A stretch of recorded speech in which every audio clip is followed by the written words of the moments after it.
記憶力下降咧，係因為腦力嘅衰弱咧，搞到記性變差，遇到事好容易忘記嘅現象。咁大多數咧係因為年紀大，導致到腦部退化。不過咧，而家越嚟越多嘅後生仔女都有記憶力下降嘅趨勢。呢個咧係同情緒唔好啦、失眠啦、用腦過度啦、壞習慣等等有關嘅。另外啦，腦部缺乏一啲重要嘅營養素嘅時候，亦都會令到記憶變差嘅。所以咧，出現記憶唔好嘅人咧，一定要注意大腦嘅營養補充同埋均衡啦。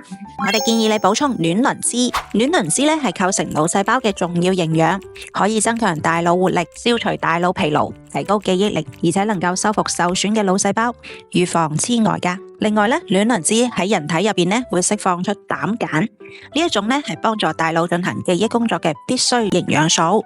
我哋仲建議你補充維生素 A 嘅。維生素 A 咧對身體嘅正常生長發育咧係好重要嘅，尤其能夠促進大腦發育，幫助增強記憶力。咁如果人體長期缺乏維生素 A 咧，係好容易導致記憶力衰退，甚至影響大腦思考噶。食得太飽咧，腸胃為咗消化食物就會用好多嘅血液，搞到腦部嘅血液相對減少，大腦功能就會變弱。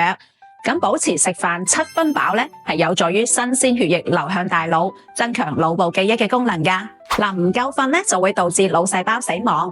有研究指出，每晚如果只係瞓4到5個鐘，連續3晚就已經可以殺死25%嘅腦細胞啦。所以一定要保持充足嘅睡眠，咁係有助於提高記憶力噶。